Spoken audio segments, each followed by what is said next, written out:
Well, a bit of a disappointing end to the season for Kansas football down in Waco. Kansas loses to Baylor and they finish the year 5-7. Let's talk about it. Thanks for listening to KC Sports Network, proudly presented by Emprise Bank. If you're thinking about starting a business or know someone who is, check out Emprise Bank's SBA loans. It's always good to know your options, and they can be your partner in possible. Paid all who enter and beware this podcast. That's right. This is the paid podcast on the Kansas City Sports Network. It just doesn't hit the same saying that, Kevin, after a loss, but gotta stay on brand. I'm Nick Springer. I'm here with Kevin Flaherty. We're brought to you by Emprise Bank, your partners in all things possible. Member FDIC.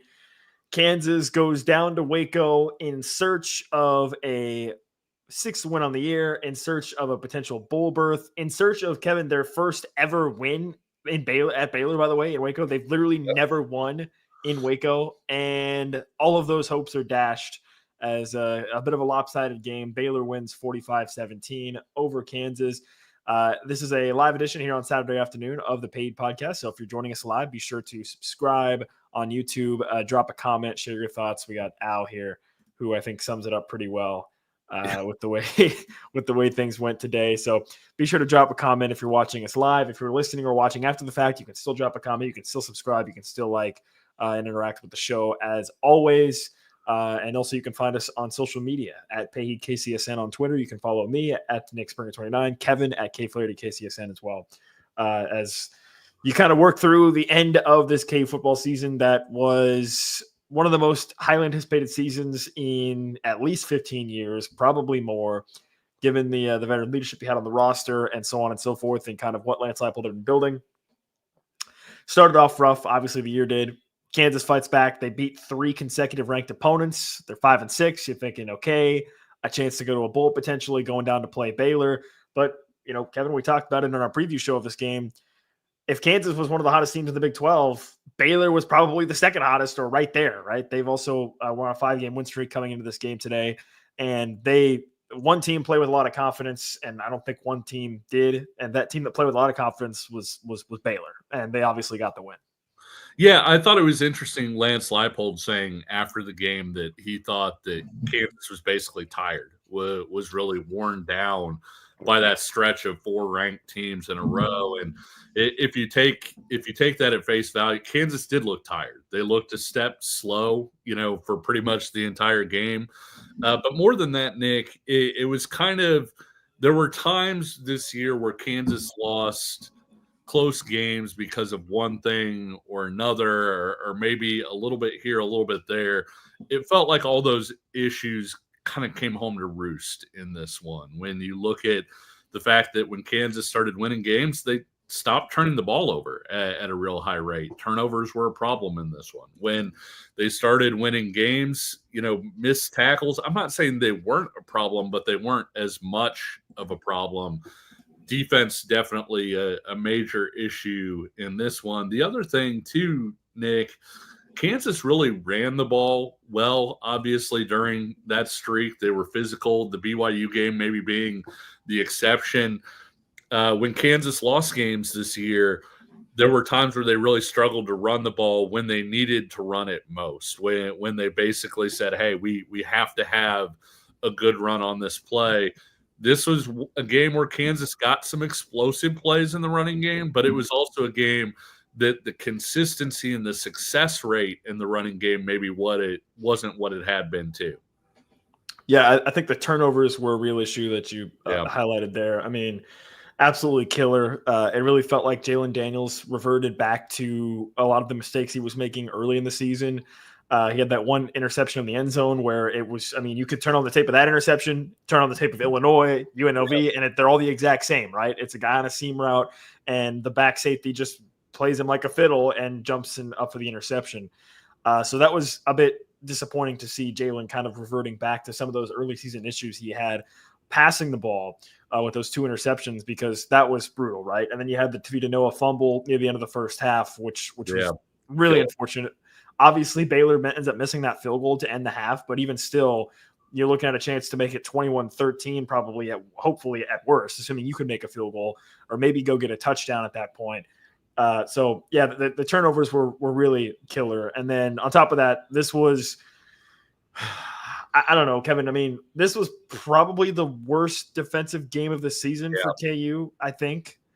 Baylor over 600 yards. They were able to do pretty much anything they wanted. They ran the ball pretty much at will. Sawyer Robinson was able to make some nice throws down the field. They were just carving KU up with some slant routes pretty much throughout the whole game. 13 of 17 on third down. I mean, and the thing was, most of those third downs weren't difficult third downs, Nick. I mean, I tweeted about it, and I know you and I have talked about it, but when you play a team that operates at the tempo that Baylor does, you have to get them behind the chains early, because no tempo team wants to have a 10-second possession, right, where they run 3 plays and punt in 10 seconds. And so that's the way that you keep a team from using that tempo. Instead, Baylor was ahead of the chains the entire game. Kansas was giving up stuff too easily.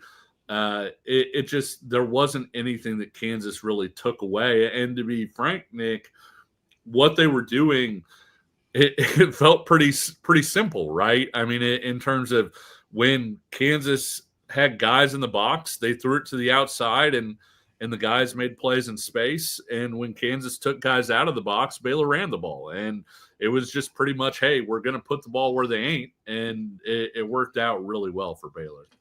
Yeah, at the start of the game, they were able to get some one-on-one coverages with Monterey Baldwin against Marvin Grant. And Baldwin, Kevin, is probably the fastest player on the field in the game, right? I mean, he's definitely Baylor's fastest player, probably the fastest player on the field. 98 speed in college football, 95. Yeah.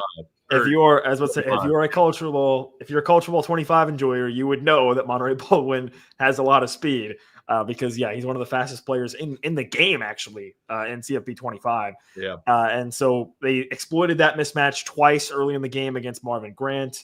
And then later on, I will say, though, Jalen Todd was matched up with Baldwin and actually broke up basically the exact same play. He did a pretty good job. Yeah. Basically the exact same play later on in the first half, which was nice to see from a true freshman player, making that play.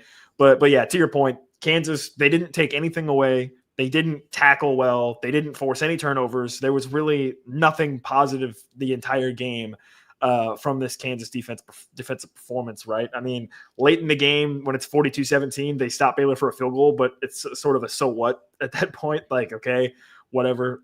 But yeah, a really disappointing performance. Sawyer Robinson didn't throw an incomplete pass, Kevin, until 3 minutes left in the second quarter. He was really, really good, obviously. And then, with Washington. And on that one, he hit his receiver in the hands, and I think Mello, if I remember right, kind of knocked it out, but he still hit his receiver in the hands on that one.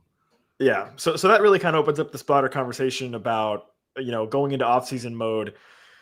When you look at this Kansas defense, when you look at Brian Borland, he's obviously been with Lance Leipold for a very, very long time. But, I mean, look, the expectations are higher now, right? It's one of those situations where for how long KU was bad, if you had a bad defense or you were bad, it didn't matter, right? Like, you were going to lose regardless. But, this was a team that, both of us picked at the start of the year to win double-digit games, right? Like they obviously had the talent to do that. I mean, they beat 3 of the top teams in the conference consecutively, probably one of which at least is going to be playing in the Big 12 title game. And the other team that they're probably going to see in the Big 12 title game, Arizona State, is a team that KU should have beaten on the road if it wasn't for defensive lapses. So I'm sure we'll talk about the offense too and Jeff Grimes, but for my money, Brian Borland, I think you have to sort of honor the fact that Lance Leipold has been so loyal to him. And I think, staff integrity is important and so on and so forth. Continuity is very important, but I think you'd be foolish if you're Lance Leipold to not consider, making a change there. Right. And we love Brian Borland. He's great. He always has at least a couple good one-liners when we talk to him. He's a great personality, but this defense has been 100th basically or worse in a lot of metrics over the last 4 years. And, the offense was so good under Andy Kolnicki that it was sort of forgivable, I guess would be the right term. But I think you have to look at making a change there in the offseason, considering especially how this last game ended, right? I mean, today's game especially, I think is sort of sums it up of, man, you didn't really do anything. I mean, I think there was a couple all-out blitzes early in the game where they were able to sack Sawyer Robinson, but beyond that, rattled it off just a minute ago. You didn't stop the run. You didn't stop the pass. You didn't force turnovers. You didn't get stops on third down. You didn't do anything. Yeah. It was a really rough performance. And I think, Nick, to your point, there have been points where it felt like the defense was going to take sort of a permanent step forward, right? Like I thought when you looked at last season, toward the end of the season, Kansas was playing with a lot more physicality, a lot more confidence on defense. And you thought, hey, you're bringing a lot of these guys back this year. Maybe this year you're going to have a much better defense. And at the start of the year, they gave up some really big drives early and that really stung in key moments. But overall, they were pretty good defensively to start the year, even if they weren't getting stops in those absolute have-to-have-it situations. But somewhere in there, things kind of turned, and the defense stopped being as effective. I'm not saying they didn't do anything well. I think the defensive tackles, for the most part, had a really good year. I thought up the middle, especially when Cornell Wheeler was healthy, J.B. Brown did some great things. Marvin Grant was put in some impossible situations against Monterey Baldwin that you mentioned that led to 2 touchdowns. But overall, I thought he did some really good things this year.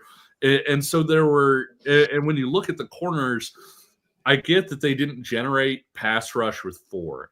And that's one of the things that makes a defense effective is when you can do that. And that was one of the things that made the defense sort of take a step forward last year was Austin Booker being able to get that pressure even when you weren't sending extra guys. At the same time, I think when you look at the personnel, you look at the guys that KU had, you look at the experience and all of the things that you had there, they were banged up at times this year, but I think you still would have thought that they would have had a better defensive season than they did. And look, on the positive side, with as much as you're losing, right, especially in the secondary, you're going to lose Melo Dotson and Kobe Bryant.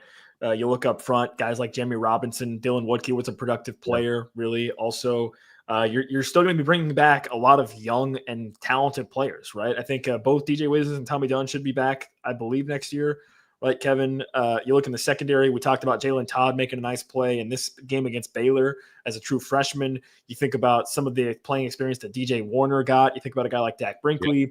You go to the linebacker spot. You think about a guy like Job was in today.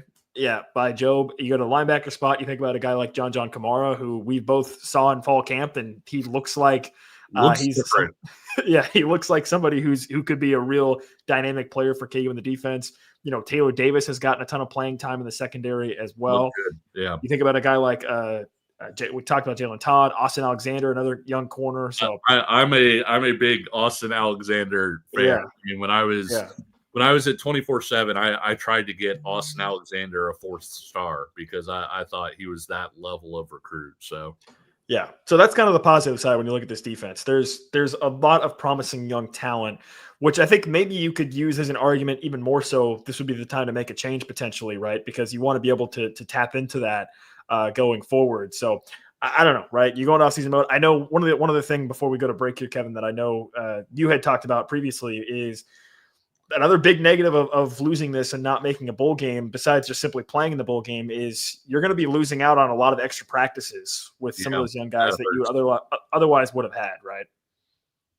Yeah, that's brutal, especially with all the young talent that you were just talking about. Being able to not just have them, play 10 plays a game or 15 plays a game.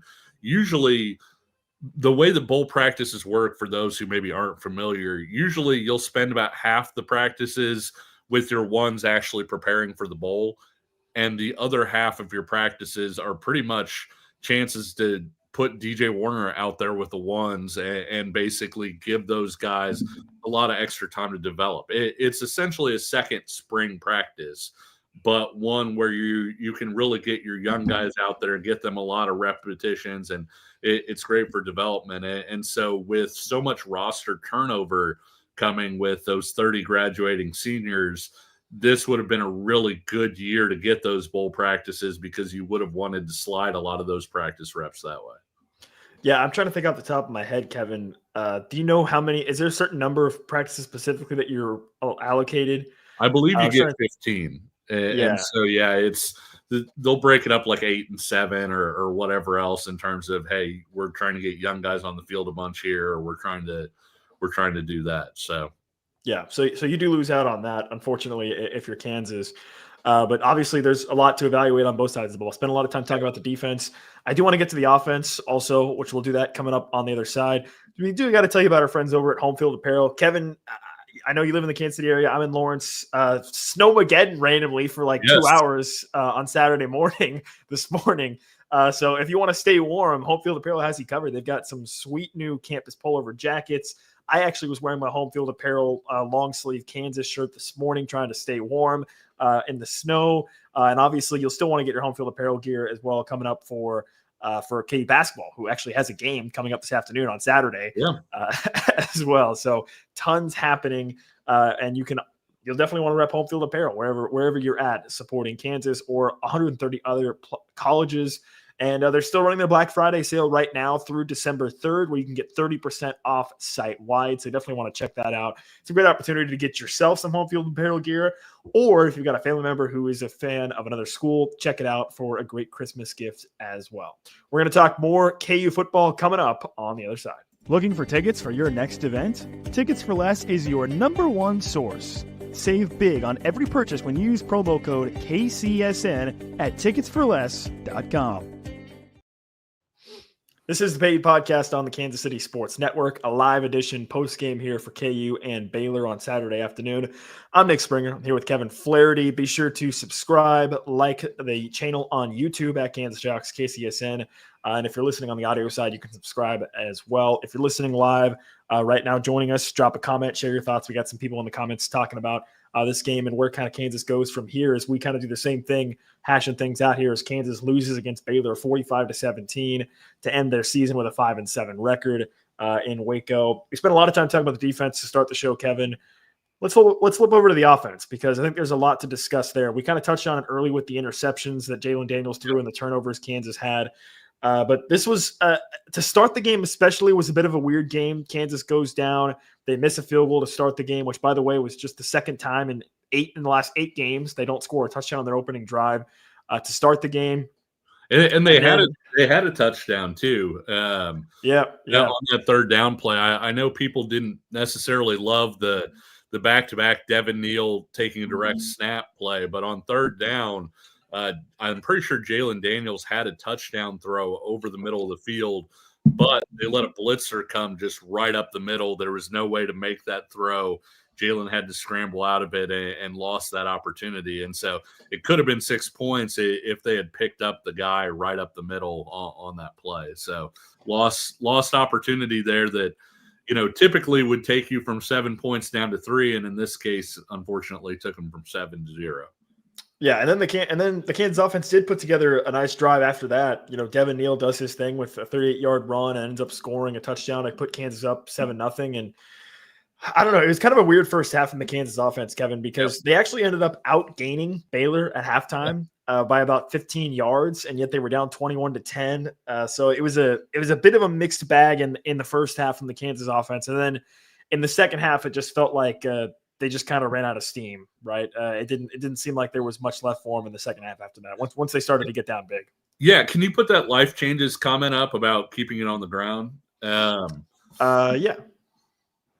because that was something. I think ideally you wouldn't have thrown the ball as much, but I think one of the issues was they weren't having a great success rate on the ground. They were getting a few explosive plays here and there, but generally speaking, they weren't winning up front at the level that they have done in recent games. And so, when you're running the ball twice with Devin Neal, and you're getting, 2nd, 8, 3rd and 6, things like that, where you're having to then throw the ball in obvious passing downs. I think that was part of the reason Kansas sort of pulled away from it a little bit. Probably should have tried to keep it on the ground, if for no other reason than, hey, your defense is on the field a lot facing tempo. Maybe you wanted to keep it on the ground to kind of give them a little bit of a break. But one of the things I will say is they generated a lot of explosive plays in this one, and they did so through the air. I know Jalen wasn't perfect. He obviously had the the turnovers that we're talking about, but they were able to get some open guys and generate some explosives in the passing game. But I think that's kind of why Kansas threw the ball a little bit more, was just because they weren't having the success rate. Of course, it felt like they threw the ball a ton, Nick. They actually ran the ball 31 times and only threw it 23. So, yeah, and look, you had 5 different receivers with a catch of more than 20 yards. I mean, yeah. that's not something you see very often when you think about explosive plays. Real quickly, I didn't want to jump to this comment here about the possibility of can 5 and 7 be good enough. It's one of those things where it's really difficult to project right now, right? Like it's one of those things where it'll be hard to say. It didn't look great heading into the week, if I remember right. Like it looked like they were going to have enough 6-6, I think. Yeah, I think the one thing in this particular season where there's might be an outside chance is like the fact that with the college football playoff, I think that eliminates some more bowl games, which basically means there should be, or it makes for more bowl. I think the playoff actually helps with having potential for teams, but it's just one of those things where it's hard to say and it's hard to really project out. So time will tell, I guess, on that as we get closer to sort of everybody playing and the season really coming to an end with that. But yeah, with the offense, we talked about possibly you look at the defensive side of the ball for KU and possibly wanting to make a change there with Brian Boland. I'm going to get out in front of it right now, Kevin. I fully expect Jeff Grimes to be the offensive coordinator again in 2020. Kansas. I don't really see any scenario where they would move on from him. He signed, I believe, a 3-year contract with a lot of guarantee. They would be a pretty big buyout for Kansas. And just setting that aside, prior to today's game against Baylor, this Kansas offense had been one of the best in the Big 12 and one of the best in the country for the last really 5-6 weeks under Jeff Grimes. They had in Big 12 play coming into today, Kansas was averaging 6.4 yards per play, which was tied for second in the conference, and number one was 6.5. And Kansas put up, I think, 9.1 today. So, yes, 9.1 yards per play today. So that all of that is to say that when we wake up and all this stuff is recalculated in the morning, Kansas might have ended the entire Big 12 season as the number one offense in the conference in yards per play. Yeah. Yeah, so I don't really see any scenario where Jeff Grimes will not be offensive coordinator for Kansas next season. Obviously, I think the big question mark for KU becomes the quarterback position, right? Jalen Daniels has another year to exercise. I think I'm under the assumption right now that I think he will probably return to college to play football. The question just becomes, will he choose to finish his career at Kansas, or will he decide to enter the transfer portal and maybe get a fresh start somewhere else, right? I mean, you look around college football right now, I think regardless of what Jalen Daniels decides, I don't think you can blame him at all for potentially hitting the transfer portal and just seeing what his options are. I mean, you look around college football, you think about what Dylan Gabriel did going from Oklahoma to Oregon. You think about Will Howard at Ohio State, even though, they had a big loss today against Michigan, but like I wouldn't blame him at all for considering that option. So that leaves a big question mark for Kansas. And then obviously look around. And this kind of opens it up for a bigger conversation I wanted to have with you, Kevin, about this, which is when you look at Lance Leipold, and I talked about this a lot in the past. I think I've talked about it on this show as well. One thing that has consistently impressed me with Lance Leipold and the staff is that over the last 3 off seasons, or I guess 2 off seasons, this staff has been fantastic about aggressively pursuing options in the portal to help improve the team, right? Yeah. And they are about to be in a position this offseason where they are going to have a lot of opportunities to do that, because they're probably going to hit the transfer portal pretty aggressively when you consider what Kansas is losing. And the high school class is not any bigger, so they're going to have an option to get a lot of players out of the transfer portal. And that's what's going to make this offseason so interesting, because, again, I've been really impressed over the past couple offseasons with Kansas, for the most part, being very aggressive in pursuing what they believe to be perceived holes and needs that the team has. And they have a lot of holes now. They're gonna have a lot of holes with a lot of the departing seniors. So the portal is going to be very vital.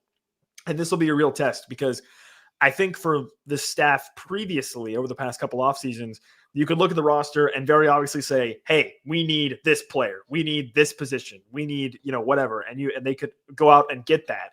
Well, this year, the laundry list of needs is going to be pretty hefty for Kansas. So I'm very curious to see, and I wanted to kind of toss it to you on this.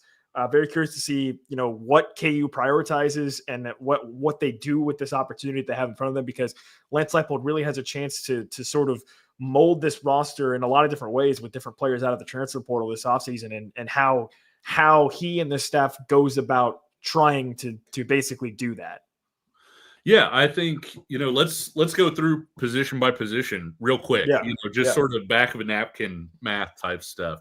If Jalen returns, you don't go to the transfer portal for a quarterback. If Jalen leaves, I think they probably go into the portal to get an experienced option to compete with Zeke Marshall. Al asked, or said might be Zeke time. It might be Zeke time, but I do think if Jalen leaves, they would probably bring in somebody to compete with Zeke.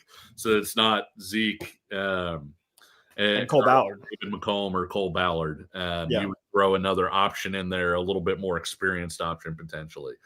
Running back, probably get somebody. I would say maybe with losing Devin Neal, with Daniel Highshaw being away from the team. You might bring in somebody. I'm not entirely sure there. They could roll with the guys they've got, but that's a possibility. Receiver, you're talking multiple guys, and potentially up to 3 guys with all of the guys that they're losing. Tight end, they lose a bunch of guys at tight end. You're probably going to go get a tight end or so in the portal. Nick, they haven't had a transfer class yet where they haven't brought in offensive linemen. And so I would assume that while they bring back most of those guys, they would probably bring in at least one guy, maybe even 2, to be in that group.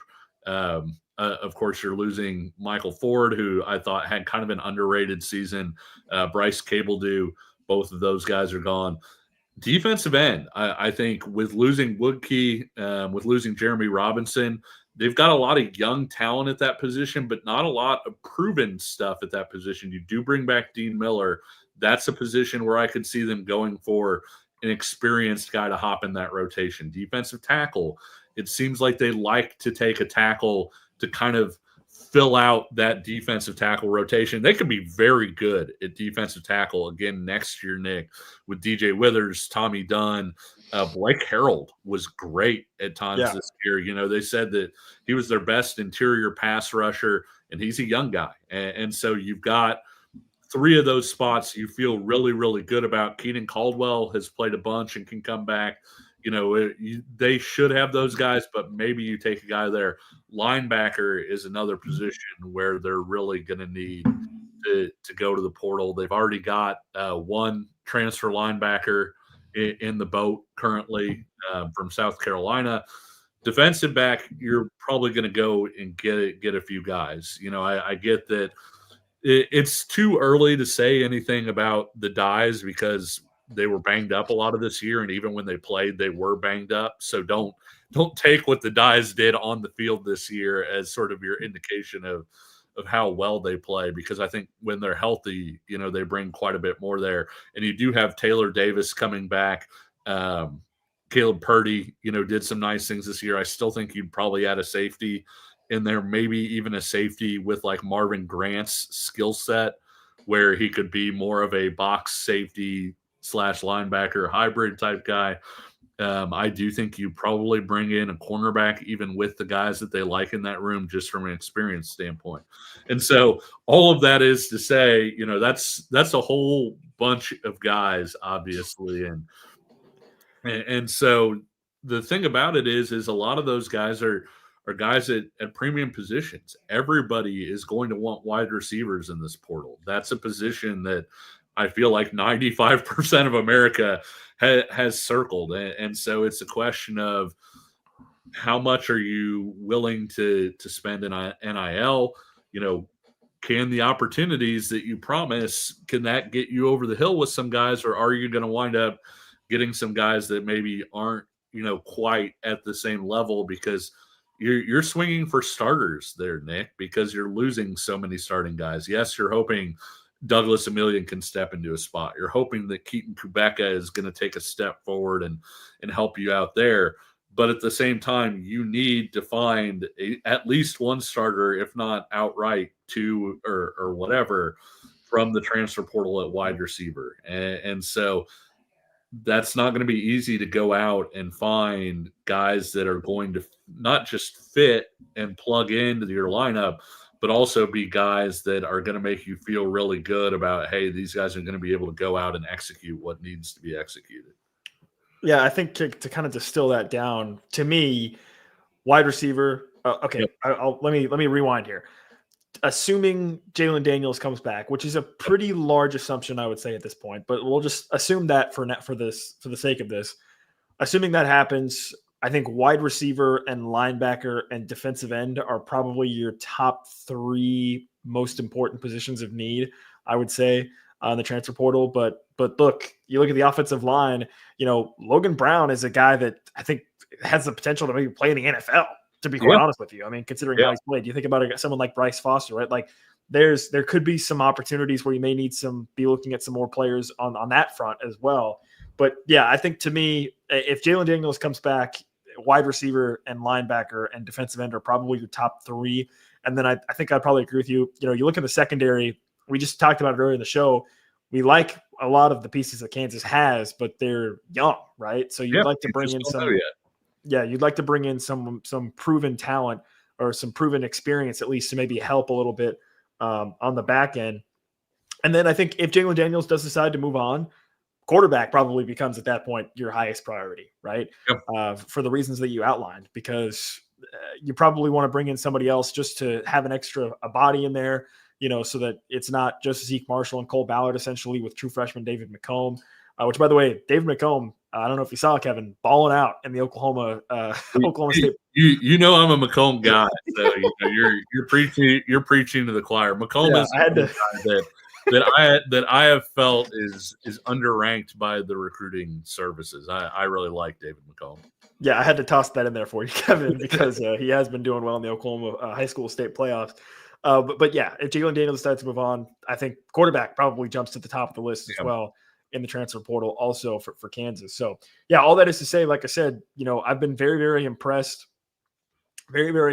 with what Lance Leipold has done in the transfer portal in the offseason in terms of pursuing Kansas's needs. But this is really going to be a whole new challenge for him, considering what the needs Kansas may have. Al kind of asked this question. It's a fair question to ask, right? You see players leaving in the transfer portal. I think in this era of college football, or of college athletics really in general, you almost have to assume. Yeah, you almost have to assume and expect that, you're probably going to see some departures from the program. In terms of specifics, it's really hard to say right now, right? And it's one of those things where, listen, the players in the locker room, they're just like us, right? Their season just ended, just like we're talking about the season just ending. So a lot of that can be kind of, who knows at this point in time. But I would not be surprised to see possibly some guys, departing the program as well for various reasons. Obviously, with Daniel Highshaw, it sounds like that might be the case, but, we'll see. So you almost have to expect it. And I'm not really 100% sure who or what that might look like for Kansas. But again, that could also just free up more opportunities for Kansas to be more aggressive, getting players also to come out of the transfer portal as well. Yeah, Al also pointed out, Chris Harris. I don't know if you saw this on Twitter, Kevin. Yeah. So Chris Harris was evidently watching the Oklahoma State playoffs, and he tweeted about, man, this quarterback from Edmond Memorial is really good. And then he finds out that was David McComb and says, oh, and he's going to KU. It's a win-win. Yeah. So kind of a funny moment on social media there for Chris Harris also.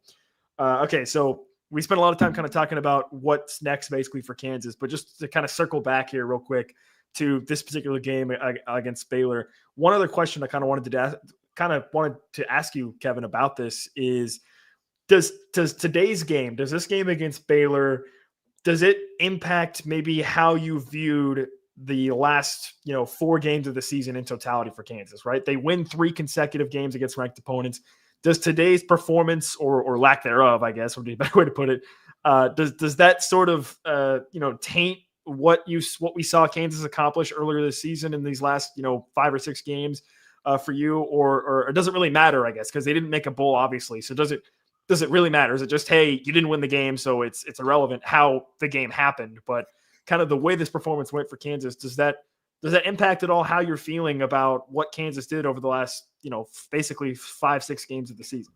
I don't think it does. It was unfortunate because you might have needed your best game of the season to win this one based on the matchup, and you wound up playing your worst game of the season. Look, for all of KU's issues this year, and we've said it before, Nick, if KU played the way that it did when it lost to K-State against UNLV, against West Virginia, against Illinois, all of those might have been 20-point wins. I mean, even though KU lost that game, the level of play was so much better in that game than it was earlier in the season. This is still the only time Kansas got run. And yes, you can look back and say, well, a play here, a play there. Baylor had 600 yards and the defense wasn't slowing them down. You had 3 turnovers, 4 if you count a missed field goal as a turnover. And so it really was – it was unfortunate in that it felt bad, like it was circling back to a lot of the things that hurt them earlier in the season, whether they were tired, like Lance Leipold mentioned, he felt like they were worn down after a streak of 4 straight ranked teams or not. I don't think it impacts the way that I felt watching them against Iowa State, the way that, I saw them play, even in the loss against K-State, the way they played against Houston. They elevated their play over that last half of the season. And I don't think, obviously you saw results in that they got a lot more wins over that case. You wind up winning 4 of your final 6 after winning 1 of your first 6. And so they did turn things around. It was just a bad performance against a team that Al mentions, was a pretty hot team coming in. Yeah, and look, I think I'm kind of in the same boat as you. Like, for me, and Al mentioned this as well, like, the reality is, like, it doesn't really matter how this game was going to unfold. Like, a loss knocks you out of bowl contention, you know what I mean? Like, obviously the way in which it unfolded kind of stings, but it's the same outcome regardless, right? Yeah. Considering what you had, what was in front of you potentially with this a win here today. So yeah, I don't know. I mean, I think you still have to tip your cap to what Kansas did. We've touched on it with the fact that Lance Leipold, week in and week out, when KU was struggling, said, "Hey, nobody's lost in this locker room. We're still together." And they obviously proved that on the field with some of their performances they had down the stretch. And somebody commented earlier in the show about sort of when you were talking about KU being tired coming into this one. I think KU just poured a lot into that Colorado game, both emotionally and physically, right? It was senior day, obviously not in Lawrence, but still senior day for these guys against a Colorado team that for senior day with a team where like half of your team is seniors almost. Yeah. And then obviously, Colorado, for obvious reasons, has sort of an extra spotlight on them with Coach Prime and all that. So that probably adds a little bit juice to it as well. And so, yeah, I mean, I think looking back, I think KU probably just poured a lot into that game, right? And maybe that's hurt them a little bit today against Baylor. But I do want to say this, right? Like, we haven't really had a chance to mention this, but look, I know you tweeted about it at the end of the game, Kevin, but the senior class that Kansas has with so many guys that positively impacted this program so much, right? I mean, this was the worst program in all of Power 4 or Power 5 or whatever the hell you want to call it at this point, when a lot of these guys showed up on campus, right? Like, Devin Neal came to KU knowing what KU had been for basically his entire life, that he could be aware of KU football. And he still chose to come to Lawrence, or I guess stay in Lawrence would be a better way to put it, and build this team up, right? You think about the seniors they had at wide receivers, a guy like Luke Grimm, right, who is somebody, he talked about it on a different podcast. I think, he said it himself, like, hey, I came to KU, 150 pounds and, and still, grew individually as a person and as a football player, as well as helping to grow this program. You think about the guys on the defense that did the same thing. Like, you have to tip your cap to what these seniors have done for this program, right? Because when you consider where Kansas was as a program, right, like, you were going to need a dedicated a really dedicated group of not just one guy. It took a lot of guys, obviously, with 30 seniors KU has, to sort of, rise up from what KU had been. And it feels like this group of seniors did that, right? They did that, and it's unfortunate that their senior season didn't really go the way that I think they hoped, and certainly the fan base hoped. But still, nothing but love for those guys and what they've done. And you hope that the foundation that they created and laid is going to lead to more success in the future for Kansas. Because I mean, it's undeniable that those guys poured their heart and souls into this program. A lot of them, obviously, really encapsulated by Devin Neal being at the top of that list in terms of getting this thing turned around.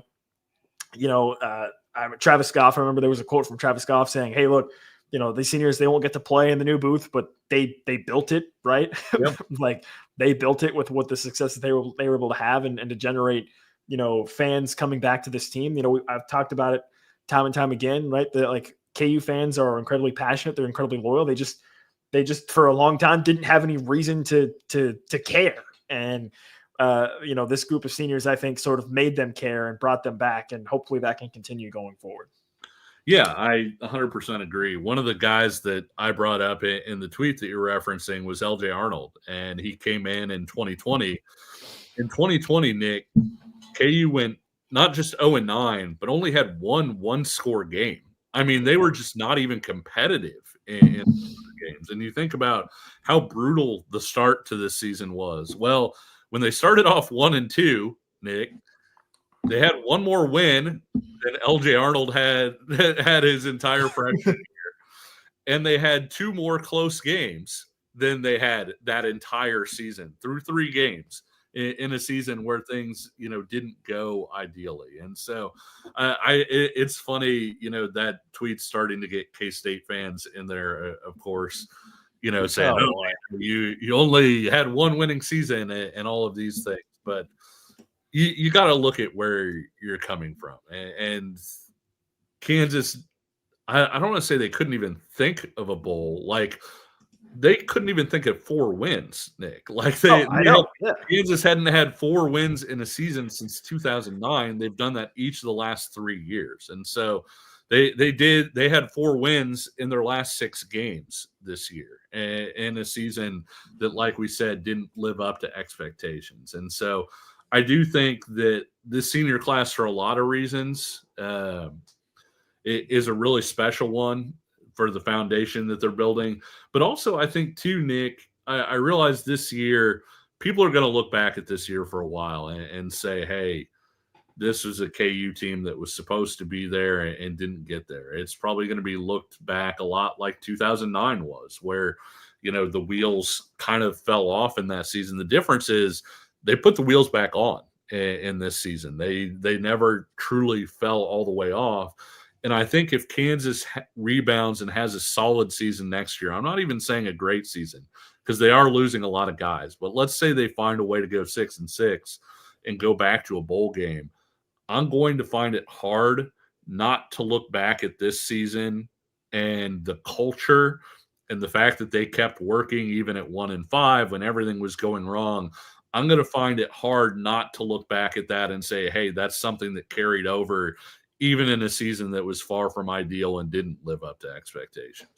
Well, look, I can't help but think back to the conversation that we had both off the air and on this very show live after KU played Houston, right?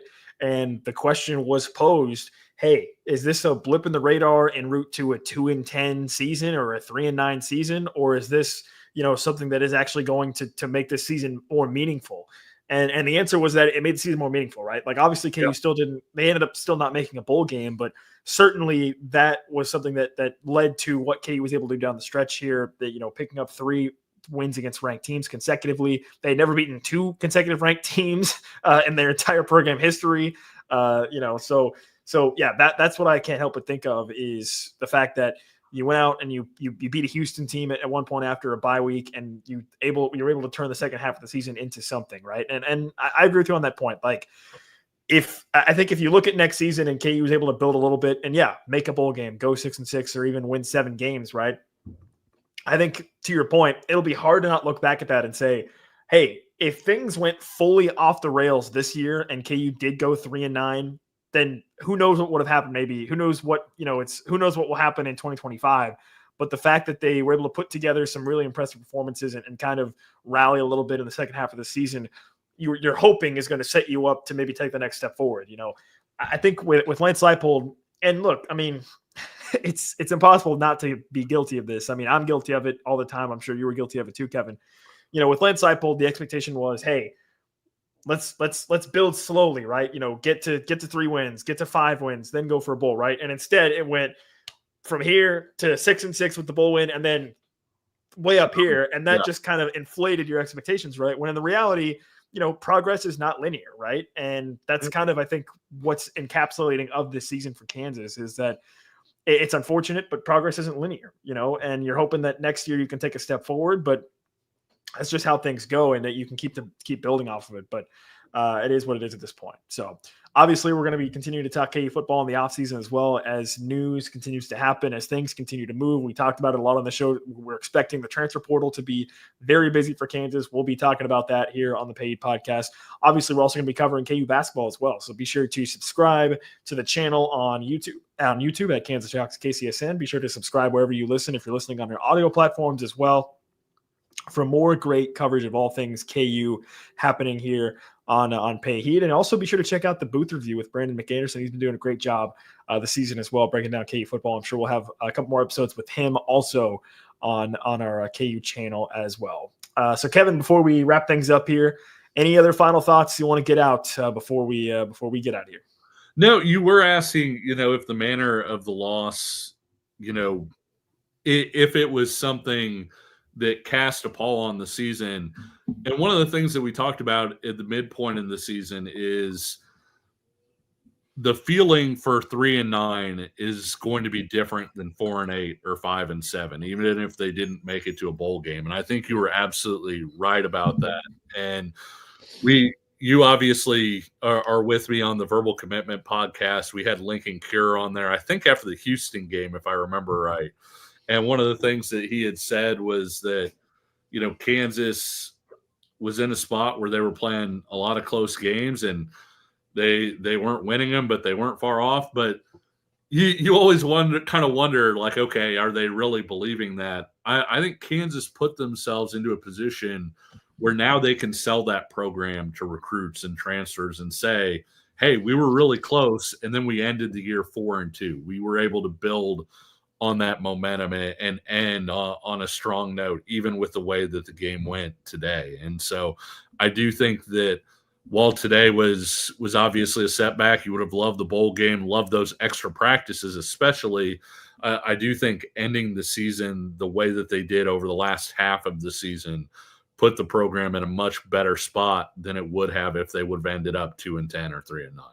Well, look, speaking of the recruiting, I mean, obviously I don't have to tell you this, but you look at the state of Kansas, there's a lot of really talented in-state recruits coming up in these next couple of recruiting cycles that if you're Kansas, you would love to have an opportunity to snag some of those guys as well to establish your prowess locally as well, right? Yeah. 2026 has a chance to be a really strong class for Kansas in-state. They already have one in-state commitment in Jalen Mason. It's a quarterback. So you always like to start your class with a good quarterback, and when he's an in-state kid from Wichita, an area that Kansas hasn't typically recruited well. I think Kansas, when you look at some of the top guys in that class, the Jayhawks are sitting better with that group of players than maybe they have in a long time. And so they're going to enter this offseason maybe with a little bit of momentum and a chance to maybe make some noise in state from a recruiting standpoint in a way that they haven't in a long time. Well, that's about going to wrap things up here for our live edition show of the Pay Podcast here on the Kansas City Sports Network. Big shout out, by the way, to everybody that was in the chat. Big shout out to Al, who was in the chat, Life Changes. Anybody that was in the chat giving us some messages as well during our live edition of the show. And thanks so much to everybody that's kind of tuned in live throughout the whole season as well, as we've been kind of doing this after every KU football game. So huge shout out to you guys. Thanks so much for supporting, and thanks so much for tuning in and listening. And hopefully we'll continue to do so as we move into Kansas basketball season and into the offseason as well for KU football, which we talked a lot about on the show here today as well. As always, like I said before, you can subscribe to the channel. You can like, drop a comment, share your thoughts, whether you're listening live right now or if you're listening after the fact or watching after the fact. Be sure to do that as well to help grow and spread our channel as we cover all things KU sports related here on the show. But until then, listen, stay warm out there. You might have to be scraping some ice and some snow off your car if you're in the Kansas City area like I did this morning. So stay warm, stay safe. And until then, for Kevin Flaherty, I'm Nick Springer, and we will talk to you again soon. See ya.